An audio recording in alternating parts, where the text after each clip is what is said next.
Oh my God. Hi everyone, I'm Octavio Blanco, the founder of Livin Americana.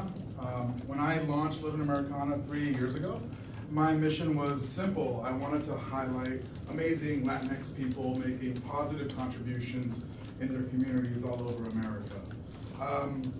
I was doing it for a very straightforward reason. I felt, and I still feel, that Latinx population is not being fairly or accurately represented in the media, often cast as non-Americans or worse yet, as criminals and invaders. But I quickly learned that to continue, my passion project would have to become a financially sustainable journalism business. And I didn't know how to do that. Now, after a month learning best practices of journalism entrepreneurship, my vision for Livin Americana as a for-profit venture is coming into better focus. Traditionally, US Latinos have lived in the Southwest, New York, Los Angeles, and Miami. And not too long ago, there were hardly any in cities like Nashville. But there are millions of Latinx success stories in cities where you may not expect a growing and engaged Latino population to exist.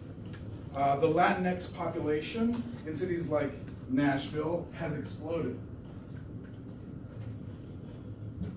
And that population is grappling with what it means to be American. Tanya Granados is from Knoxville, Tennessee.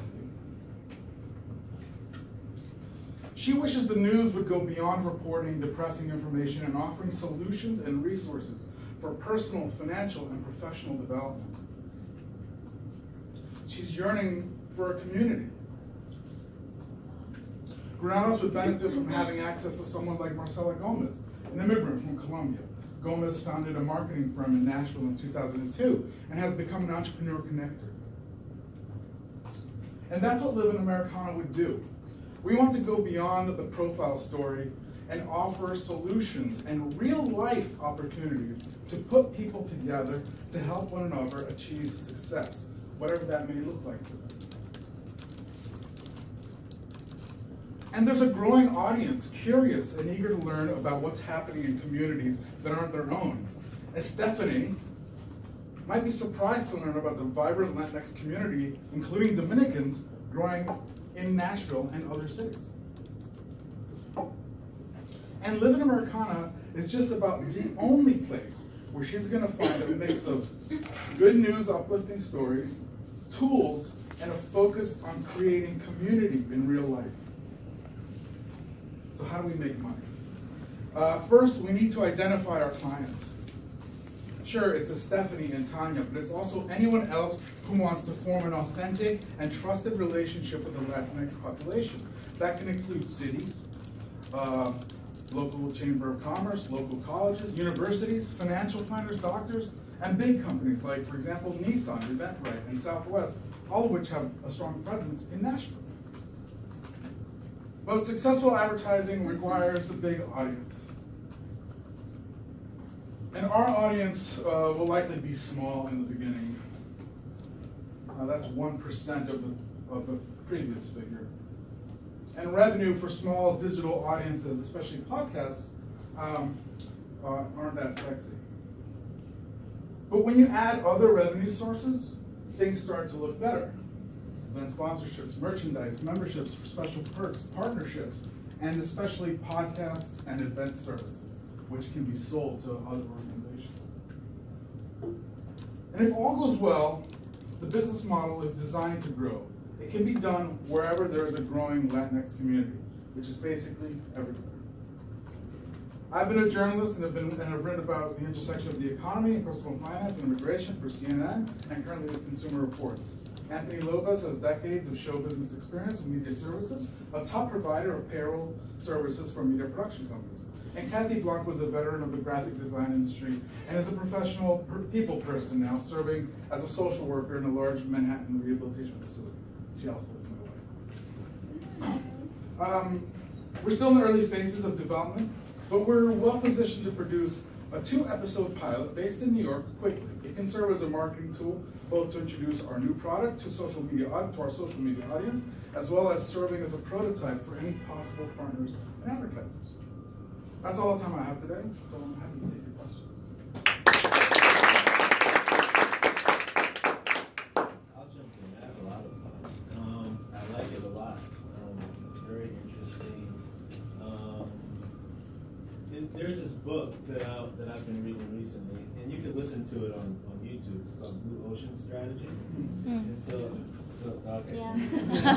But anyway, so since you're familiar with it, one of the things that I thought was interesting when we talk about Blue Oceans is, you know, if your competition is like, if the business model is highly emotional, then you can become something that's more practical.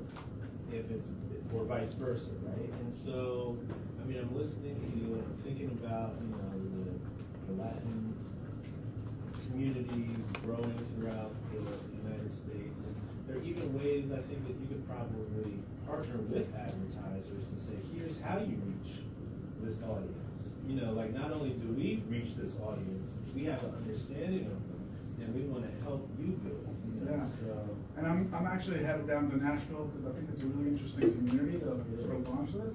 yeah. And I'm meeting with the American Advertising Foundation for Nashville, talking about, you know, what's the market like in Nashville and in other places like Nashville, because it's kind of like a hub for this like secondary but yet still cool like tier of cities where there are these like communities growing. So yeah, I do intend to like talk to advertisers about, you know, this is how you connect with this audience. Are you from Metro? No, I'm actually from everywhere. I won't get into that. But you're moving there, or you live there? No, I would partner with local journalists. I would definitely like maybe move there for a little bit of time. But the idea is that the program would be a seasonal program. It would be, you know, say identify 9 individuals in business, art, social service, tell their story as a podcast. You know, it's a very intimate communication, but the whole point of it really is to get the community to come to these events. So at the end of this, at the conclusion of the season, we invite the audience to meet one another and to meet the people that we've profiled, as well as stakeholders in the community. Those could be advertisers and companies, it could be government, it could be, you know, all those folks in a discussion about whatever that audience really connected which we will be able to determine by talking to them on social media previously. Because between each episode, we'll be elevating that conversation on social media. We'll be recording all of the interviews with video as well. So we'll have clips that we're going to be put onto social media, which we're already very active on and have a large following, as well as like through our newsletters and things like that. I think it would be interesting to almost develop like a methodology for evaluating content. To say like, all right, here's what we put up, here's why it resonates. Let's say, all right, you local area car dealers, you know, here's what your advertisements have looked like to date. Here's the gap. Here's why they're not resonating. All right, Nashville City Council, you know, we looked at your website, we analyzed it, and blah. Here's why it's not connecting. We have suggestions on ways you could.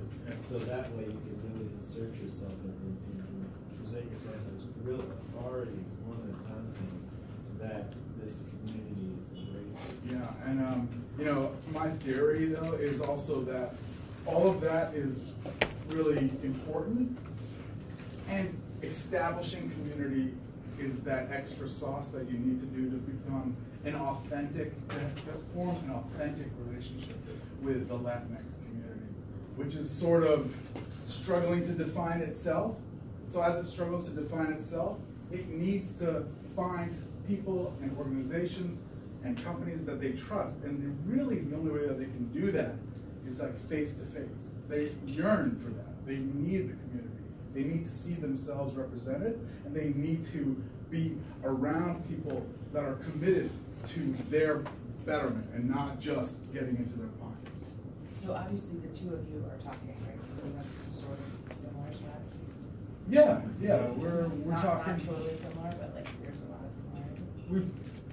I proposed several ideas. I'd like to join me who's talking as advertisers. One way I see you can offer services is like, since you're talking about specific part of the American society, you can like partner with journalists that know data really well and can talk can really crunch the numbers about the community surveys you guys have and get information about Latin people living in Nashville or whatever part of the US, that you can sell this analysis to advertisers or restaurants and say, oh, you are in a region that maybe you could reach more people of this of Latin origins or even other kinds of backgrounds.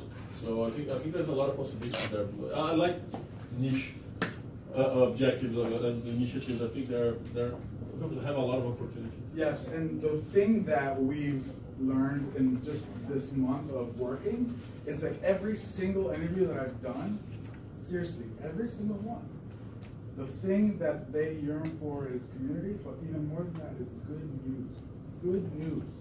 Something that's good, but they don't want to just see puppies being saved from frozen lake. They want to see thriving people. They want to see thriving people, and they want to know how they can do it, and they want to apply it to their lives.